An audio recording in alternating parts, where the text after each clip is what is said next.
Buenos días, hermanos. Dios les bendiga. Qué bueno verlos. ¿Cómo le fue en Semana Santa? Bien. Yo sé que muchos aprovechamos para dar una vueltecita, ¿verdad? Pero vieran qué falta me hizo la iglesia por el pasado que no estuve por acá. De verdad que sentía como que, bueno, hoy que venía sentía que habían pasado siglos. Y realmente eso sucede cuando nosotros entendemos que tenemos una familia en Cristo también, ¿no? Una familia que tenemos que estar en comunión, como el Señor lo manda. Miren qué bonito es venir a la iglesia y ver cómo va progresando todo, ¿verdad? Hace unas semanas estábamos todavía utilizando pistas para el coro. Ahora vemos a los hermanos tocando instrumentos y a otros hermanos que se han ido agregando al coro para aprender instrumentos. Hay jóvenes interesados en aprender instrumentos para servir al Señor y ya están trabajando en ello. El Señor nos ha bendecido, hermanos. Cada día el Señor va favoreciéndonos más y podemos ver la evidencia de eso en todo lo que está aquí. Todo lo que vemos es fruto de la bendición de Dios. El hecho de que nosotros mismos, el cuerpo de Cristo, estemos siendo edificados permanentemente acá en la iglesia, todo eso, hermanos, solo se lo podemos atribuir a ese Dios misericordioso, ese Dios que ha pensado en usted, ese Dios que vino a su rescate. Un Dios que no se conformó con ver que usted siguiera caminando hacia un abismo eterno que le iba a producir una fatalidad y un dolor eterno. Ese Dios, en lugar de permitir que usted se perdiera, lo que hizo fue presentarle su palabra, presentarle la palabra que habla sobre el único que merece toda la honra en nuestra salvación, que es el Señor Jesucristo. Y por esa razón entonces nosotros estamos acá hoy descansando en la seguridad de que el Señor nos salvó y también compartiendo ese amor fraterno y esa comunión de los creyentes por medio de la cena del Señor. Hoy es un día especial en nuestra iglesia, hermano. Estamos celebrando, conmemorando que el Señor Jesucristo vino al mundo, se entregó en la cruz voluntariamente, pero que resucitó y que nos mostró que Él venció al pecado y a la muerte y lo hizo por nosotros y que ahora nosotros tenemos la esperanza viva de que un día estaremos con Él por la eternidad. Estamos celebrando eso, hermanos, en comunión, en la comunión de los creyentes. La cena del Señor, un acto que el Señor mismo nos ordenó realizar. Y por eso, el tema de hoy tiene que ver con el ser digno de toda nuestra admiración, que es el Señor Jesucristo. Es el buen pastor, ese que Él mismo dio la instrucción que cuando celebráramos este momento de comunión lo hiciéramos en memoria de Él. Pues vamos a hablar sobre Él, ¿verdad? ¿Están de acuerdo? Amén. El tema de hoy es el buen pastor. Está en nuestro texto clave, está en Juan, el Evangelio de Juan, capítulo 10, versículo 11. Un versículo cortito que yo creo que todos nos lo sabemos de memoria, ¿no? Pero qué bonito sería que hoy lográramos entender la profundidad de las palabras del Señor Jesucristo manifestadas en este versículo, ¿verdad? El versículo dice: yo soy el buen pastor y el buen pastor su vida da por las ovejas.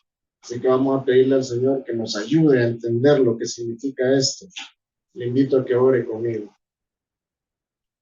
Padre, estamos sumamente agradecidos porque nos permites estar acá compartiendo con los hermanos, practicando ese amor fraterno que tú has depositado en nuestro corazón, porque yo sé, Señor, que eso no ha surgido de nuestras virtudes propias, sino que tú lo has depositado ahí para que podamos reconocer juntos quién eres tú, nuestro Salvador, nuestro Redentor.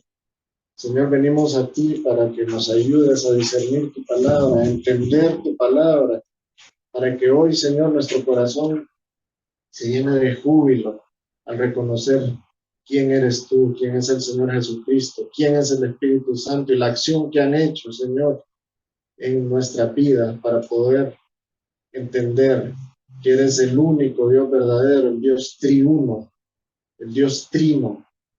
Gracias, Señor. Ponemos en tus manos este mensaje en el nombre de nuestro Señor Jesucristo. Amén. Bueno, como les decía, este versículo es muy conocido. Bueno, antes de empezar, aquí tengo esta tarjetita. ¿Quién no tiene la tarjeta? Todavía hay tarjetas ahí, hermanos. Hermanos y hermanas, no necesariamente solo las hermanas tienen que llevar esta tarjeta, porque yo sé que todos los varones que estamos acá tenemos familiares damas, tenemos compañeras de trabajo, tenemos vecinas a quien le podemos llevar esta invitación. Así que si usted desea una tarjeta en este momento, ahí está el hermano Armando listo para entregársela. Solo levante su mano. Terminaron los comerciales y seguimos con el mensaje. Estamos hablando del buen pastor. Miren, hermanos, qué calificativo es, ¿verdad? El buen pastor. Uno no puede menospreciar ni una de las palabras que están escritas en la Biblia y especialmente cuando el mismo Señor Jesucristo es quien las emite. Él fue el que dijo, yo soy el buen pastor, yo soy, se lo atribuyó a él mismo. Y él se reveló en ese momento. El Señor venía ya manifestando esa revelación que podemos visualizar acá en el Evangelio de Juan, cuando él en diversos momentos manifiesta, yo soy, yo soy, yo soy, yo soy la luz del mundo, yo soy el pan de vida, yo soy la puerta. Y después dijo, yo soy el buen pastor. Cuando el Señor dice yo soy, ustedes saben que esa atribución de yo soy, los israelitas le daban una gran connotación porque ese había sido el nombre con el que se había identificado el Señor al momento de enviar a Moisés. ¿Se acuerdan de eso, verdad? Cuando Moisés le dijo, pero ¿y en nombre de quién les voy a decir que voy? Yo soy, te envía. Yo soy el que soy, te envía. Ese yo soy se estaba reflejando y manifestando físicamente en ese momento frente a todas estas personas. El Señor Jesucristo, Dios, la segunda persona de la Trinidad, estaba ahí manifestándose y diciendo, yo soy, mírenme, yo soy. Pues él dice, yo soy el buen pastor. Ahora, ¿qué relevancia tiene ese oficio del pastorado para el pueblo de Israel? Porque el público de él en ese momento era el pueblo de Israel. Nosotros no estábamos ahí, ahora nosotros podemos visualizar todo eso a través de las Sagradas Escrituras y con medio del Espíritu Santo y de la literatura podemos también discernir qué relevancia tenía este oficio del pastor, de los pastores en ese tiempo. El pastor, ese título de pastor es un título recurrente en la Biblia. Nosotros lo podemos ver desde el Génesis hasta el Apocalipsis. Siempre se menciona esa palabra, el pastor o era pastor. Bueno, vemos diversos personajes bíblicos que se dedicaban a pastorear ovejas o por lo menos se dedicaban al negocio de las ovejas. Entre ellos podemos hablar de Abel. ¿Se acuerdan de Abel, verdad? ¿Qué hacía Abel? Era pastor. Él presentó el primer sacrificio de ovejas al Señor, realizado por un hombre. Job, ¿qué hacía Job? Job tenía ganado de diferentes tipos, pero tenía ovejas también. Y presentaba sacrificios al Señor también.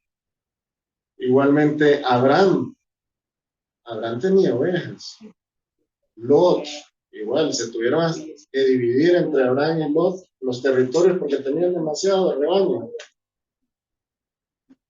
Bueno, los descendientes de Abraham, Isaac, Jacob, ¿se acuerdan que Jacob trabajó para su tío muchos años para poder casarse con la mujer que él quería casarse? Y el Señor lo bendijo con sus rebaños, unos rebaños grandes, fructíferos. Moisés, a pesar de que Moisés fue criado allá en el, ¿cómo se llama? Con el faraón, en el palacio del faraón. Llegó un momento que Moisés salió huyendo hacia el desierto y se fue a la región de Madián. ¿Qué hizo Madián? ¿De qué trabajó durante 40 años aproximadamente? De pastor de ovejas. David, el rey David, el rey, el hombre que tenía un corazón conforme al corazón de Dios, ese hombre con el que Dios hizo un pacto eterno. ¿De qué trabajó en su juventud? De pastor. ¿Por qué la relevancia entonces de este término de pastor de ovejas? Los pastores de Belén, ¿se acuerdan de los pastores de Belén que recibieron el anuncio de que el Señor, Dios mismo, se había encarnado en un niño que estaba allá en un lugar en Belén? La Biblia le da mucha relevancia a este oficio y le da relevancia porque tiene una simbología grande, sobre todo porque este oficio, el pastorado, no es un oficio fácil. El que era pastor en esos tiempos y en la actualidad, porque yo estaba viendo algunos documentales de los pastores actuales y realmente les tocan las mismas condiciones hostiles de clima, difíciles, de animales, de sequía, de problemas que les tocaban a esas personas en ese entonces, ¿verdad? Cuando pastoreaban en las diferentes estaciones del año, tenían que movilizarse, tenían que dormir a veces a la intemperie, y cuando tenían suerte encontraban una cueva donde podían meter las ovejas. Pero esa es la vida del pastor, una vida muy sacrificada, una vida de entrega. Y el Señor Jesucristo se está refiriendo a Él mismo como un pastor, se está identificando con este oficio. Vamos a ver entonces por qué el Señor hace esto, ¿verdad? El pastoreo de ovejas era una fuente principal de ingresos en ese contexto del Medio Oriente y era muy necesaria para la economía de subsistencia del pueblo de Israel. De la oveja sacaban carne, sacaban leche, pieles, la lana. La oveja es un animal muy generoso. El Señor Jesucristo como pastor, la Biblia se encarga de revelarnos desde el Antiguo Testamento a Dios como el pastor para los suyos. Yo creo que tenemos un ejemplo clásico en el Salmo 23, ¿verdad? Todos lo conocemos, el Salmo 23. Nosotros tenemos que entender algo. Dios es uno. Dios es uno y es único. Él subsiste y ha sido revelado a nosotros en tres formas: Padre, Hijo y Espíritu Santo. Las tres personas son coeternas. Están separadas, pero están siempre unidas. Esos son los misterios que nuestra mente finita a veces le cuesta comprender, pero es la realidad. Ese es el Dios grandioso que tenemos. Y David, ese pastor del cual hablamos, que después fue rey de Israel, además era escritor y músico, y fue inspirado por el Espíritu Santo para escribir en el Salmo 23. Yahvé Raah, que significa Jehová es mi pastor. ¿Se acuerdan los del nivel 3 cuando estudiamos ese nombre de Dios, verdad? En el discipulado, lo acabamos de ver, los del nivel 3. Yahvé Raah, Jehová es mi pastor. Y ahí comienza, nada me faltará. Ese Señor al que se refiere acá David desde la antigüedad, al que está señalándolo como el practicante de ese oficio del pastorado, es el mismo que ahí en Juan, capítulo 10, versículo 11, está diciendo: yo soy el buen pastor. El Señor Jesucristo está certificando ahí quién es Él y quién ha sido Él desde la antigüedad. Ese pastor del que habló David en sus escritos, en sus salmos, es el mismo que se estaba manifestando ahí. El buen pastor. Hablemos un poco de este oficio del pastorado de ovejas, de ser pastor de ovejas.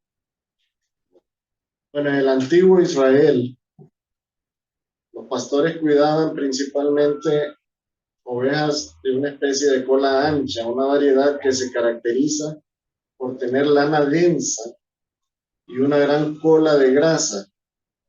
Los machos tienen cuernos. Ustedes los han visto en imágenes o de repente físicamente acá. Bueno, acá hay ovejas también. Y las hembras no tienen cuernos así de prominentes como los de los machos. Las ovejas son animales dóciles que están completamente indefensos ante su entorno y ante los enemigos naturales de las ovejas. Y a los pastores les tocaba lidiar con eso. El pastor en aquel entonces, bueno, y los de la actualidad también se enfrentan a una constante y difícil tarea de enseñar a las ovejas a obedecer sus órdenes. Aún así, los pastores amorosos las tratan con ternura hasta el punto que las ovejas se vuelven fieles a su pastor, fieles a la voz de su pastor. ¿Se acuerdan que hace unos meses el pastor nos presentó unas imágenes ahí muy agradables cuando estaban haciendo unas pruebas? Había un rebaño de ovejas por allá y había un público por este lado. Y le decían a las personas que llamaran a las ovejas a ver si venían. Y diferentes personas hicieron el intento para que las ovejas vinieran. Pero solo escucharon la voz de su pastor y vinieron todas corriendo para donde el pastor. Eso sucede con las ovejas, así son estos animalitos. Y los pastores se encargan de que existe ese vínculo entre la oveja y él. En primavera, el pastor sacaba el rebaño del redil todos los días y lo llevaba a los suculentos y frescos pastos de los alrededores del pueblo. Había oportunidad de eso. Pero en esa estación, bueno, en esa misma estación, los nacimientos de los corderitos se multiplicaban y el hato se agrandaba. Y puesto que ya había pasado el invierno, entonces los pastores aprovechaban para esquilar a las ovejas y aprovechaban la lana también de las ovejas. Y eso era un motivo de festejo para el pueblo de Israel. Algunas personas tenían pocas ovejas y ellos lo que hacían era que contrataban a un pastor para que uniera esas ovejas a su rebaño.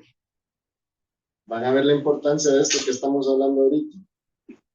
Sin embargo, los pastores, llamémoslos ahora, asalariados, porque recibían un pago por cuidar las ovejas de otros, tenían fama de tratar mejor a sus propios animales que a los animales por los cuales se les habían contratado, ¿verdad? Tras la cosecha, el pastor llevaba a sus ovejas a comer los brotes nuevos y los granos que habían quedado en los campos. Con la llegada del calor del verano, ahí se complicaba la situación. Los pastores buscaban pastos en terrenos más elevados y frescos. Podían pasarse días trabajando y durmiendo al aire libre en intemperie para el bienestar de sus ovejas.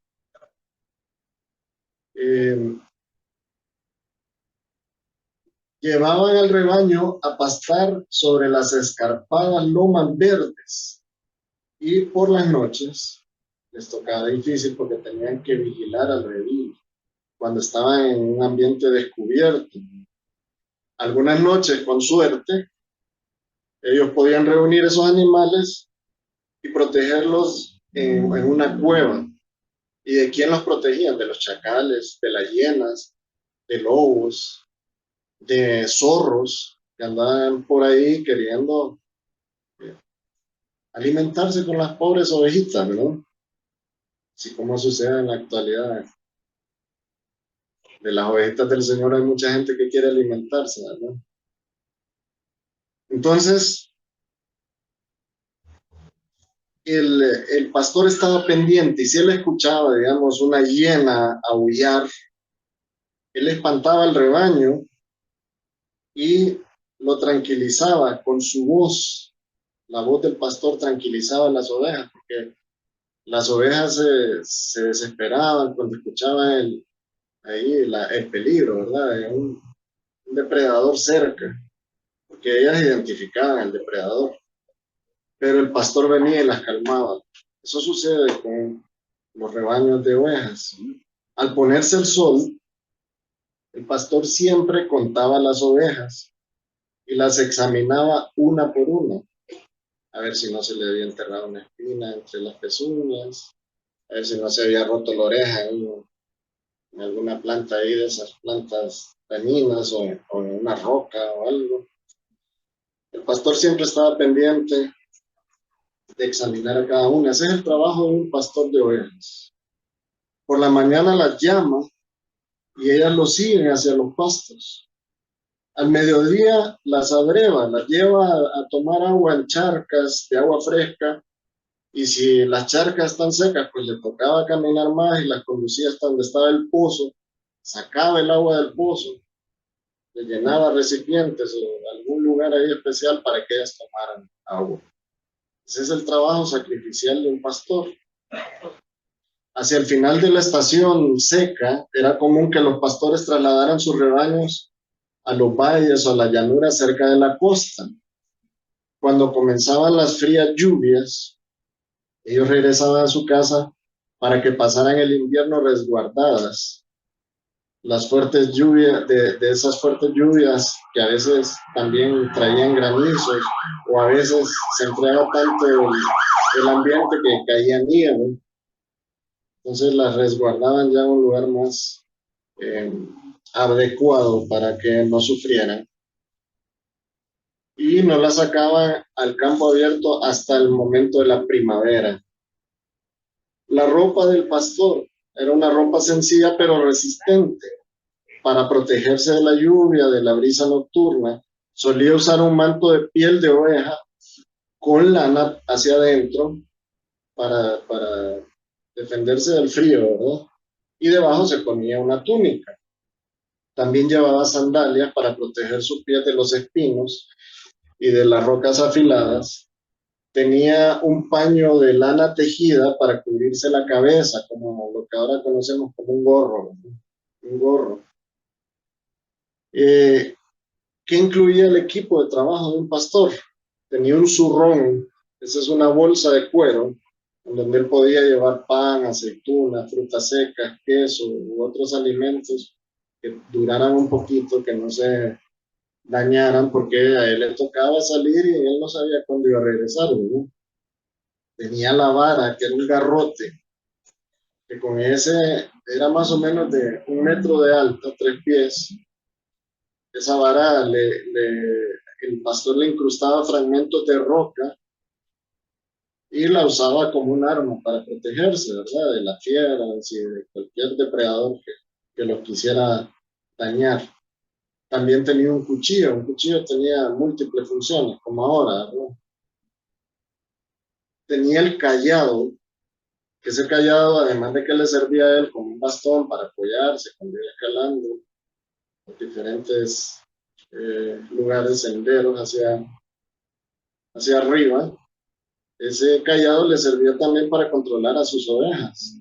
El cayado tenía un extremo curvo con el cual él podía movilizar fácilmente una oveja, podía detenerla de algún riesgo también y podía de igual manera pues corregir la dirección, ¿verdad? De una oveja y auxiliarla. Tenía un odre es un recipiente de cuero que le servía para almacenar agua y tener agua disponible para tomar. Y tenía también la onda. ¿Se acuerdan de la onda de David?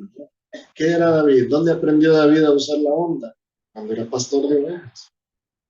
Pues tienen la onda, y esa onda, además de que le servía para defender a su rebaño, para alejar animales depredadores que estaban algo lejos y él no podía llegar a tiempo, le servía también para advertirle a las ovejas que no pasaran de cierto lugar. Les tiraba una piedra y ya sabían las ovejas que tenían que regresarse. Además, él tenía una flauta. Por lo general, los pastores eran músicos, porque tenían tanto tiempo para estar a solas allá en esas montañas con las ovejas, que podía entonces emplearlo para la música, y esa música tenía un efecto doble. Le servía al pastor para estar ocupado en algo, pero también le servía para que las ovejas se tranquilizaran. La música tranquiliza a los animales, es una teoría que me enseñaron a mí en la escuela, y pues es cierto. Los esfuerzos de los pastores eran muchos, pero el rebaño proveía cosas básicas como leche y carne, lana y piel, y eso le servía a él para hacer ropa, odres y otros artículos para el trueque. Los buenos pastores eran diligentes, eran confiables y valientes y arriesgaban su vida con tal de proteger el rebaño. Vemos el caso de David cuando contaba que con su onda él vencía fieras salvajes, y por eso él tenía la confianza de que con esa misma onda iba a vencer a Goliat. ¿Se acuerdan, no? Pues esa era la vida de un pastor, y el Señor Jesucristo y Dios mismo se manifiesta al hombre con su palabra diciéndole que Él es el pastor de sus ovejas, que Él es un pastor que actúa como un pastor con sus ovejas. Ahora miremos qué representa esa simbología de las ovejas en la Biblia. Bueno, la referencia a ovejas se encuentra en toda la Biblia. Las ovejas se utilizaban como animales sacrificiales, ¿se acuerdan, verdad? Para el perdón momentáneo de los pecados, cubrían los pecados del pueblo. Se había establecido eso con el pueblo de Israel, cuando el Señor le dictó a Moisés las instrucciones que debía de seguir. Número 28, versículo 3 y 4, si lo tienen ahí, tienen su Biblia, búsquenlo. Número 28, 3 y 4 dice: y les dirás, esta es la ofrenda encendida que ofreceréis a Jehová. 2 corderos sin tacha de un año cada día será el holocausto continuo. Un cordero ofrecerás por la mañana y el otro cordero ofrecerás a la que de la tarde. Esta es una instrucción que el Señor le está dando a Moisés para que le transmita al pueblo, de utilizar a las ovejas, a los corderos, como un sacrificio. Esos corderos que tenían que ser sin tacha, tenían que ser presentados en holocausto continuo. ¿Para qué era? Para cubrir el pecado del pueblo. Era una acción ritual del pueblo de Israel, instituida por el mismo Dios, como un símbolo de lo que había de venir, porque ya no son necesarios esos sacrificios. Muy bien nos lo explicó hoy el hermano Dani. Ya no son necesarios, porque ya el sacrificio perfecto se efectuó en la cruz del Calvario. El Cordero de Dios, que ya no solo cubre el pecado, sino que quita el pecado, fue sacrificado en la cruz del Calvario. Y eso es lo que estamos viendo hoy. Cómo la Biblia nos muestra esta simbología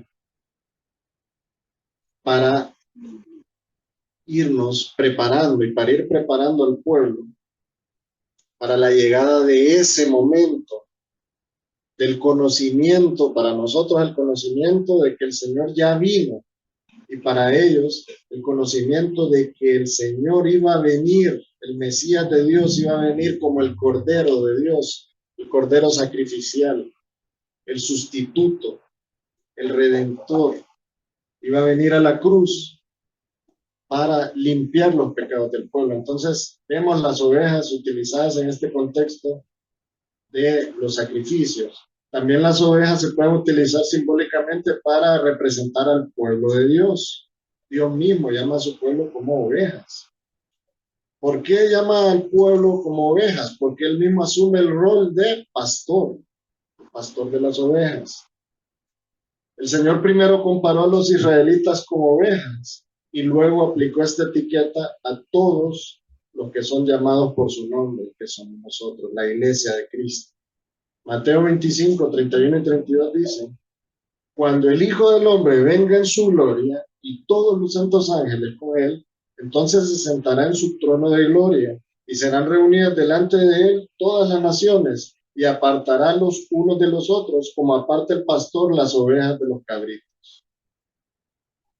Vemos que la Biblia, este es un pequeño ejemplo de una mención del pueblo de Dios como ovejas, pero vamos a seguir viendo ejemplos. La Biblia se refiere también al Señor Jesucristo como Cordero de Dios. Estamos entonces entendiendo que la Biblia nos lanza un mensaje respecto a las ovejas, ¿verdad? Y a la aplicación que le quiere dar Dios en su palabra a esta simbología de relacionar tanto al pueblo de Dios como al mismo Señor como una oveja. Juan 1:29 dice: el siguiente día vio Juan a Jesús que venía a él y dijo: he aquí el Cordero de Dios que quita el pecado del mundo. Ese fue Juan el Bautista. Como podemos ver, la misma Biblia lo llama el Señor como Cordero. ¿Cómo puede ser Cordero y puede ser pastor? Si puede. ¿Por qué no? Si Él es Dios. ¿Por qué no puede ser Cordero? ¿Por qué no puede ser oveja? Si a lo que vino Él fue a sustituir a las ovejas en la cruz. Ese tuvo que hacer una oveja más para poder sustituirnos a nosotros. Se cuenta que las ovejas son inteligentes, muchas las tachan de ingenuas, de tontas, pero no. Las ovejas son inteligentes, tienen razonamiento hasta cierto punto que el Señor les ha dado. Y sucedió una vez en un rebaño que el pastor tuvo problemas porque a una de las ovejas se le murió la cría y otra de las ovejas que acababa de parir a una ovejita se murió. Entonces, lo más lógico era traer la ovejita que quedó huérfana a donde la oveja que se le acaba de morir la cría porque todavía estaba produciendo bastante leche y quería alimentar a esa ovejita huérfana. Pero cuando se la llevaron la rechazó porque identificó que no era su hija. ¿Qué tuvo que hacer el pastor? Fue donde estaba el cadáver de la ovejita muerta, la ovejita recién nacida, cortó su piel, cubrió con su piel a la ovejita huérfana y la llevó donde la oveja que había perdido a su bebé. Cuando la oveja que había perdido a su bebé siente el olor de su hija sobre la otra ovejita, ahí sí la acepta. Eso mismo, hermano, sucede con nosotros. El Señor Jesucristo nos cubre a nosotros para que el Señor nos acepte como sus hijos. ¿Entiende usted eso, hermano? ¿Entiende esa figura? ¿Entiende que su pecado hace que usted y el Señor, que yo y el Señor estemos separados? Nuestro pecado nos separa de Dios, pero el Señor Jesucristo nos cubre de tal modo que podemos llegar al Padre y ahora Él nos reconoce como sus hijos. ¿No les parece grandioso eso? Por eso fue que el Señor Jesucristo se entregó en la cruz como un cordero, como una oveja. Como un cordero fue llevado al matadero.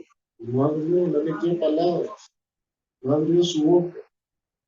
Ese es el Señor Jesucristo. Eso es lo que hizo el Señor Jesucristo por todos los que hemos creído en Él, por todos los que entendemos que Él vino al mundo a realizar esa función para nuestro beneficio, porque nosotros no podíamos ir al Padre directamente, así como esa ovejita no podía ir directamente donde la oveja mayor a que la alimentara, Nosotros no podíamos ir al Padre directamente, pero cuando el Señor nos cubre con su justicia, ahora sí podemos ir al Padre. Y ahora el Padre nos ve como sus hijos y nos acoge como sus hijos. Eso sucede con nosotros cuando hemos creído en el sacrificio del Señor Jesucristo, un sacrificio que no era necesario que Él lo hiciera, porque Él no tenía por qué pagar en la cruz, pero Él lo hizo por amor. Él lo hizo para que nosotros tuviéramos opción de vida, así como ese pastor cubrió con la piel de la ovejita muerta a la ovejita huérfana, y eso le produjo vida a la ovejita porque no desfalleció por falta de alimento. Así Dios nos envió a su Hijo para que Él nos cubriera con su justicia y que nosotros pudiéramos acercarnos al Padre y tener vida eterna. ¿Cree eso usted, hermano? ¿Cree eso usted? ¿Tiene sentido entonces que estemos celebrando hoy la comunión de los creyentes y la cena del Señor? Que estemos conmemorando eso que el Señor Jesucristo hizo por nosotros en la cruz, reconociendo que Él es el buen pastor y el buen pastor su vida da por las ovejas. Miren qué bonito eso, hermano. Está logrando visualizar ahora por qué el Señor mencionó eso en ese momento. La Biblia nos exhorta para que, bueno, o exhorta al creyente sobre el pastoreo de las ovejas de Jesús, porque ahora usted y yo pertenecemos al rebaño de Jesús. Y la Biblia nos exhorta respecto a cómo se debe pastorear ese rebaño. Por ejemplo, podemos ver cuando Jesús exhorta a Pedro, en Juan 21, 15 al 17. Dice así el texto. Eso fue ya después de la resurrección, hermano. ¿Se imaginan ustedes cómo se sentía Pedro en ese momento? Cuando estaba con el Señor Jesucristo y se sentía ya perdonado por esa falta que él había cometido con él. Y el Señor le dice, cuando hubieran comido, Jesús dijo a Simón Pedro, Simón, hijo de Jonás, ¿me amas más que estos? Ahora hagamos un ejercicio. Cambia usted el nombre de Simón por el suyo. Cuando esté leyendo ahorita el texto, cambia el nombre de Simón, hijo de Jonás, y diga su nombre, hijo de, por ejemplo, la hermana Sandra, hija de, no está el hermano, fue el hermano, bueno, pero lo puede decir, ¿no? O la hermana Tatiana, hija de Horacio. El Señor le está diciendo, ¿me amas? Usted le responde, sí, Señor, tú sabes que te amo. Y él vuelve, y él le dice a Pedro, y le dice a usted, apacienta mis corderos. Volvió a decirle la segunda vez a Simón, hijo de Jonás, ¿me amas? Pedro le respondió, sí, Señor, tú sabes que te amo. Y le dijo, pastorea mis ovejas. Le dijo la tercera vez, Simón, hijo de Jonás, ¿me amas? Y Pedro se entristeció de que le dijera la tercera vez, ¿me amas? Y le respondió, Señor, tú sabes todo, tú lo sabes todo, tú sabes que te amo. Y Jesús le dijo, apacienta mis ovejas. 3 veces le recalcó lo mismo. Esa instrucción que le dio el Señor a Pedro, la da todo el cuerpo de Cristo. Y muy especialmente, a quien el Señor designa como un pastor de una congregación. Pero también usted y yo y todos los que estamos acá, que somos creyentes, tenemos la responsabilidad de apacentar el cuerpo de Cristo, de preocuparnos por el hermano, de cuidar las ovejas del Señor. Ahora miremos lo que dice Pablo cuando exhorta en un lugar que se llama Mileto, en Hechos 20:28. Cuando ya estaba en el momento de la despedida, les dice, por tanto, mirad por vosotros, les está advirtiendo a los hermanos que quedaron ahí en ese lugar. Y miren lo que les exhorta. Y por todo el rebaño en que el Espíritu Santo os ha puesto por obispos para apacentar la iglesia del Señor, la cual Él ganó por su propia sangre. Es necesario, hermanos, apacentar a las ovejas de Cristo. Hermanos, en esta iglesia tenemos bendiciones grandísimas que muchas veces no valoramos.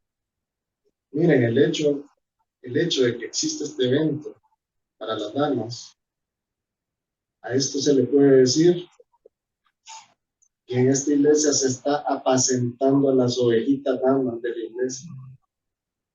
El hecho de que se realicen ciclos de conferencias, se puede decir, se está apacentando a toda la grey del Señor que pertenece a Comunidad de Gracia.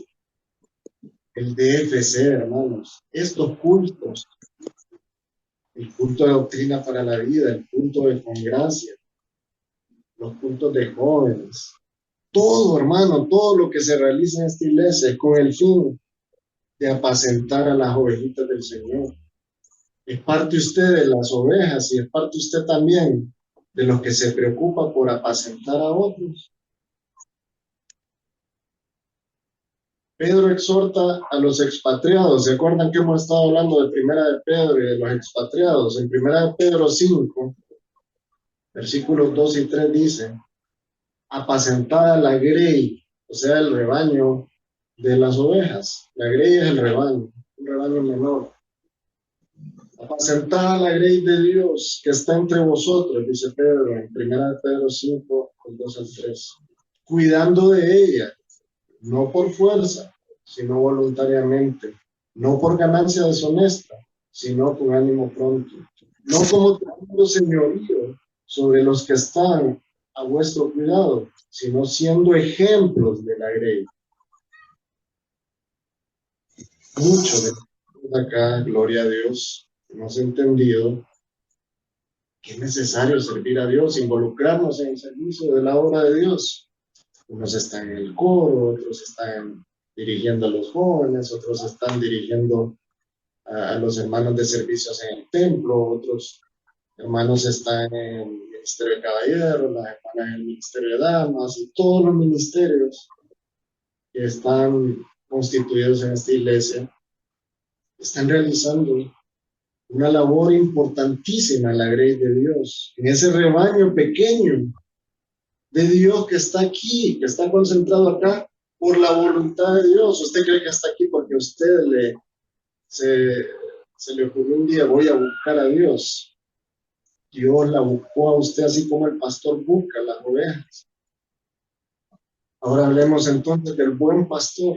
Volvamos al buen pastor.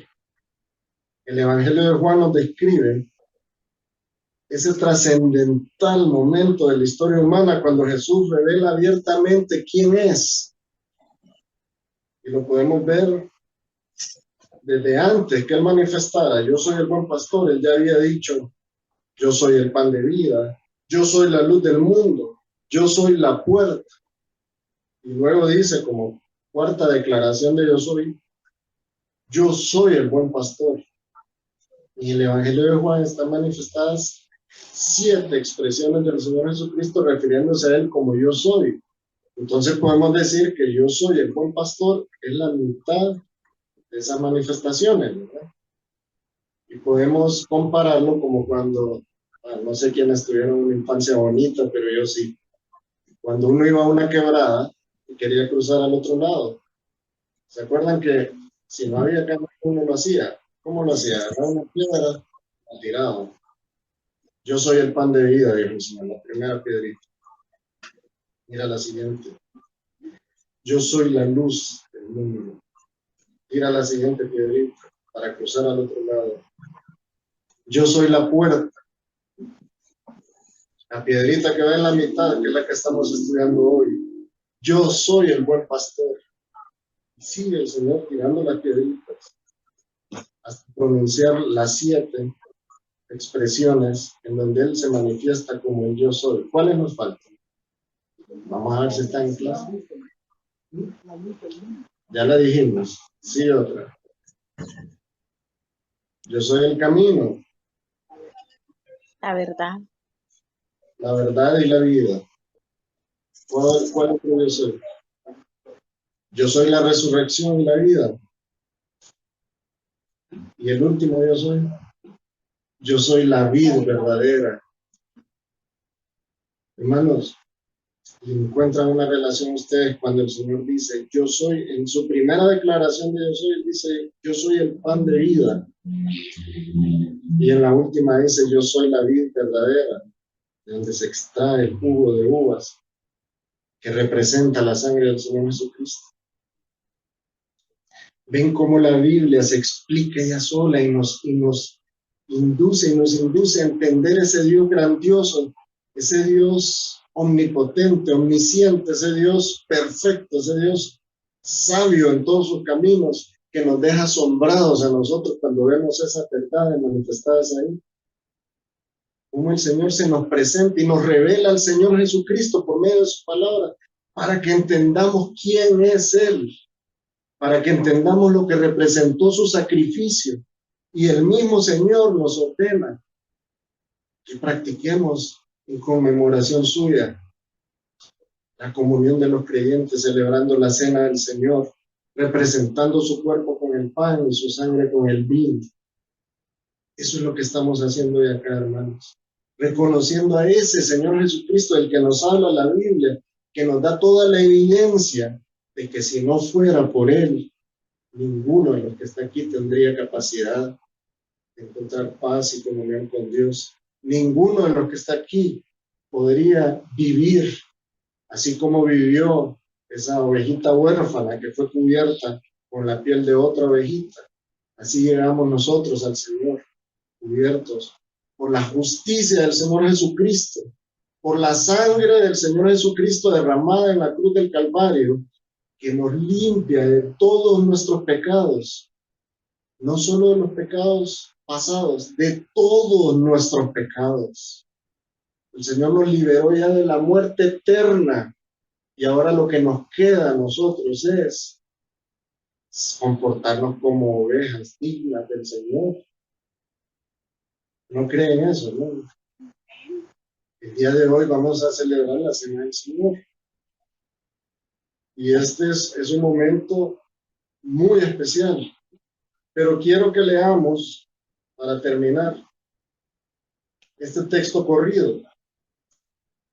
Vamos a leer en Juan 10, desde el versículo 11 hasta el versículo 18, corrido. Si quieren, ayúdenme a leerlo para que no se duerman. ¿Tienen sueño, no? ¿O tienen calor? Calor. Bueno, vamos a leerlo, pues. ¿Están listos, no? Dijo el Señor Jesucristo, yo soy el buen pastor. El buen pastor su vida da por las ovejas. Mas el asalariado, un paréntesis aquí. ¿Se acuerdan del asalariado que hablamos cuando hablamos de los pastores? Oigan, el asalariado, ¿cómo lo califica el Señor? Y que no es el pastor, de quien no son propias las ovejas, ve venir al lobo y deja las ovejas y huye, y el lobo arrebata las ovejas y las dispersa. Así que el asalariado huye, porque es asalariado y no le importan las ovejas. Y vuelve a recalcar él y vuelve a identificarse. Yo soy el buen pastor y conozco mis ovejas, y las mías me conocen, así como el Padre me conoce, y yo conozco al Padre, y pongo mi vida por las ovejas. También tengo otras ovejas, otro paréntesis acá. En el contexto ahí el Señor se está dirigiendo al pueblo de Israel, y específicamente a todos los que están en ese momento, cuando Él está en un conflicto con esos fariseos que están molestos porque Él había hecho un milagro de darle la vista, a un ciego. Y los fariseos preocupados decían, bueno, este se está volviendo muy popular, tenemos que deshacernos de él. Esas cosas que hace las hace en nombre del diablo. Entonces el Señor empezó a revelarse quién era Él, y aún así ellos no lograron identificar quién era. Miren lo que dice. Yo soy el buen pastor y conozco mis ovejas y las mías me conocen, así como el Padre me conoce y yo conozco al Padre y pongo mi vida por las ovejas, también tengo otras ovejas. Ya no solo se está refiriendo a ese rebaño que es el pueblo de Israel, el que había sido llamado desde la antigüedad, el pueblo de Dios, las ovejas de Dios, esas ovejas que eran representadas por el Salmo 23 que había escrito David, que decía, Jehová es mi pastor, y todos se identificaban con eso, Jehová es nuestro pastor. El pueblo de Israel sabía que podían decir, Dios es mi pastor. Pero ahora el Señor está diciendo, no solo de este rebaño, también tengo otras ovejas. ¿Quiénes son, hermanos? Los gentiles. ¿Y quiénes son los gentiles? Nosotros. Nosotros, ahí el Señor estaba manifestando, no solo para ustedes, soy un buen pastor, también para toda la humanidad, para todo aquel que oye mi voz, todo aquel que me conoce. Entonces dice, también tengo otras ovejas que no son de este redil, aquellas también debo traer y oirán mi voz y habrá un rebaño y un pastor. Por eso me ama el Padre, porque yo pongo mi vida para volverla a tomar. Nadie me la quita, miren qué aclaración más bonita esta, sino que yo mismo la pongo. Tengo poder para ponerla y tengo poder para volverla a tomar. Este mandamiento recibí del Padre. Y más adelante, unos textos, unos versículos más adelante, podemos ver cómo el Señor dice en el versículo 26, pero vosotros, refiriéndose a esos fariseos, no creéis porque no sois mis ovejas, como os he dicho, mis ovejas oyen mi voz y yo las conozco y me siguen y les doy vida eterna y no perecerán jamás, ni nadie las arrebatará de mi mano. Mi Padre que me las dio es mayor que todos y nadie las puede arrebatar de la mano de mi Padre. Yo y el Padre uno somos. Miren, en ese momento el Señor está garantizándonos la seguridad eterna a todos los que somos ovejas de Él, los que escuchamos su voz y lo seguimos, no a aquellos que oyen su voz y no le hacen caso, a los que escuchamos su voz y creemos en Él y lo seguimos. Él dice, mis ovejas oyen mi voz y yo las conozco y me siguen y les doy vida eterna. ¿Qué más quiere, hermano? Si Dios mismo manifestado en la segunda persona de la Trinidad, en carne acá en el mundo, está diciendo, yo les doy la vida eterna, no depende de ustedes. Y también él está diciendo, nadie la puede arrebatar de mi mano. Si usted cree en mí y es salvo, si usted oye mi voz y me sigue, nadie la puede arrebatar de mi mano. Y al mismo tiempo está dando una declaración absoluta de su deidad cuando dice, yo y el Padre uno somos. ¿Qué más muestras queremos para entender, hermanos, el mérito del Señor Jesucristo en nuestra salvación? Jesús como buen pastor nos garantiza alimento que produce vida espiritual. Nos garantiza luz para no perdernos. Nos da la opción a entrar por la puerta para ser salvos. Nos da redención por medio de su entrega voluntaria. Durante este proceso, el Señor actúa tal como dice Salmo 23. Nos pastorea. ¿Usted se ha sentido pastoreado o pastoreada por el Señor? Una vez declarando todo esto, el Señor refuerza lo dicho manifestando, yo soy la resurrección y la vida, yo soy el camino, la verdad y la vida, yo soy la vid verdadera. El Señor en su revelación propia, por medio de estas expresiones, yo soy, comienza diciendo que es el pan y termina diciendo que es la vid. Y eso es lo que vamos a conmemorar hoy. La cena del Señor representando su carne por medio del pan y su sangre por medio del vino. Así que les invito entonces a que pasemos a esta segunda parte de este momento.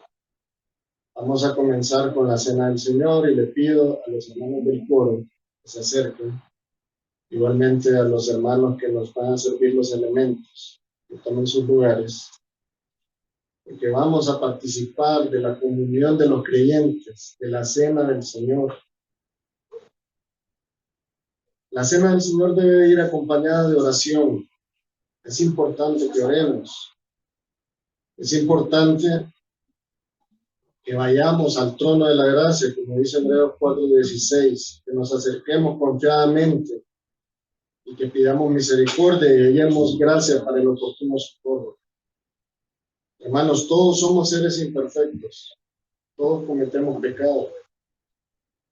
Y este es un momento en que vamos a presentarnos al Señor en un sacramento totalmente especial, un momento de cercanía con Dios, y es importante que vayamos limpios. Así que le pido, hermano, que usted vaya pensando y vaya dirigiéndose al Señor, expresándole su voluntad para que el Señor le perdone sus pecados, su deseo de que el Señor le perdone, su deseo de que el Señor lo limpie y lo purifique. Es importante entender que para tomar la cena del Señor debemos de ser creyentes, porque si no tomaríamos la cena del Señor indignamente. Tenemos que haber manifestado, tenemos que haber entendido, tenemos que haber dado fe de que somos creyentes. Y una de las formas de dar fe que somos creyentes es habernos bautizado. Así que, hermano, como dice 1 Corintios 11:31, examinémonos a nosotros mismos para que no seamos juzgados. Vamos a orar entonces. Les pido ponerse en pie para que oremos. Y luego vamos a entonar un himno mientras los hermanos reparten los elementos. Vaya al Señor y pídale al Señor que lo limpie, que le permita tomar dignamente la cena del Señor, que le permita disfrutar a plenitud de este momento, con el gozo que el Señor sabe dar a nuestro corazón, ese gozo inefable. Oremos, hermanos. Padre, estamos acá juntos, unánimes, reconociendo quién eres tú, reconociendo la acción del Señor Jesucristo y la acción del Espíritu Santo para nuestra salvación. Gracias, Señor, porque podemos acudir a ti sabiendo que estás allí, sabiendo que hay un Dios, que no estamos lanzando palabras al viento, sino que nos estamos dirigiendo al único Dios vivo y verdadero que existe. Señor, escucha nuestra oración. Tú conoces nuestros defectos, nuestras debilidades, nuestras luchas, nuestros pecados. Límpianos, Señor. Purifícanos, ayúdanos, Señor, a presentarnos a ti como unas ovejas limpias, a reconocer, Señor, que tú eres el pastor que nos ha apacentado y que nos da vida. Límpianos, Señor, permítanos disfrutar de este momento de comunión entre los creyentes, sabiendo que lo estamos haciendo en tu nombre, en conmemoración del Señor Jesucristo, que vino a la cruz y se entregó como el sacrificio perfecto, el Cordero de Dios que quita el pecado del mundo. Ponemos en tus manos este momento especial en el nombre de nuestro Señor Jesucristo. Amén.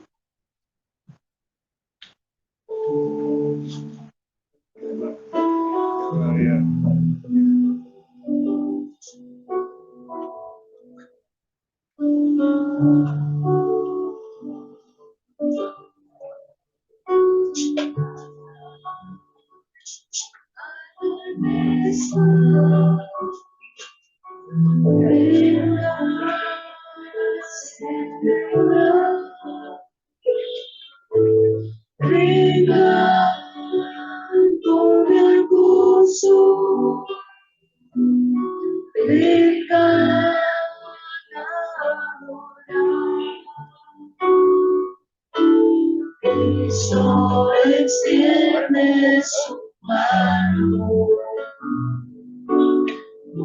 tierra invitación, que nos convida a la cena de la conmemoración.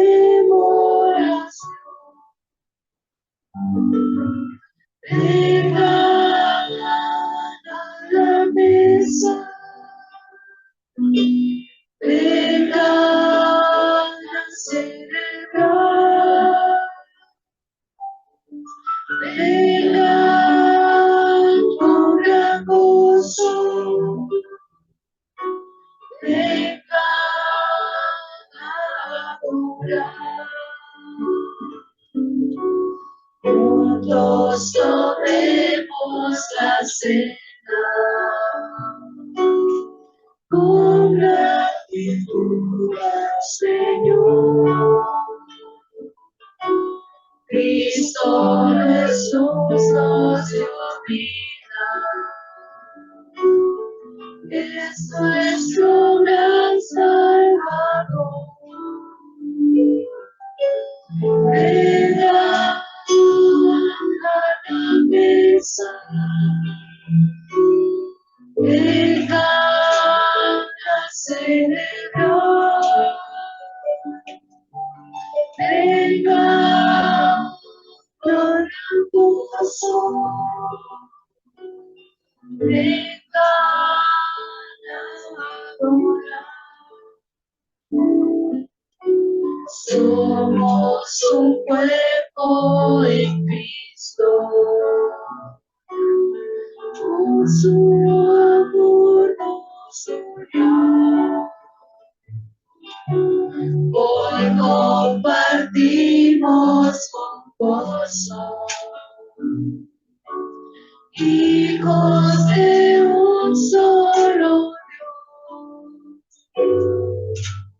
Venga a la mesa, venga a celebrar, venga con gran gozo, venga a adorar.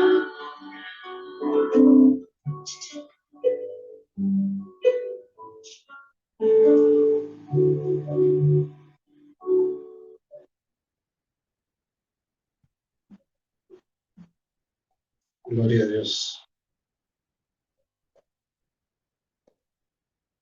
Vamos ahora, hermanos, a participar de la cena del Señor. Vamos a seguir el formato que nos dejó establecido el apóstol Pablo. Cuando dice en 1 Corintios 11, 23 al 26, porque yo recibí del Señor lo que también os he enseñado. El Señor Jesús, la noche que fue entregado, tomó pan y habiendo dado gracias lo partió y dijo, tomad, comed, esto es mi cuerpo que por vosotros es partido. Haced esto en memoria de mí. Tomemos todos el pan en memoria del Señor Jesucristo.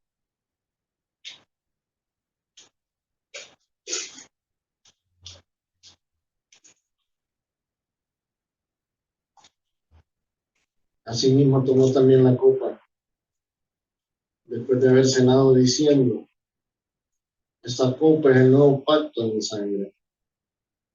Haced esto todas las veces que la bebiereis en memoria de mí. Tomemos entonces la copa en memoria del Señor Jesús.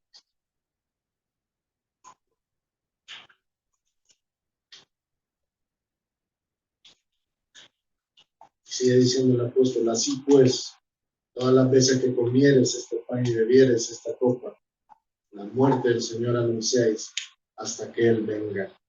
¿Cuántos estamos esperando la venida de nuestro Señor? Amén. Amén. Gloria a Dios.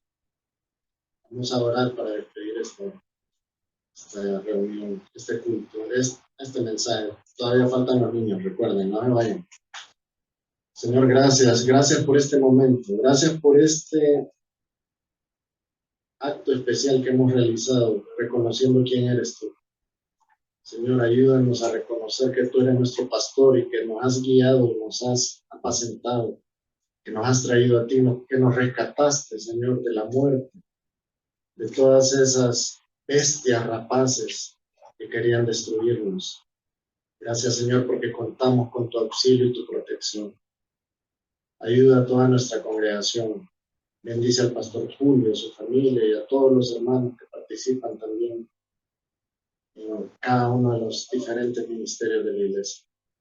Bendice a toda nuestra iglesia, Señor, los que están el día de hoy acá y los que no han venido. Ayúdanos, Señor, a seguir firmes y constantes reconociendo quién eres tú.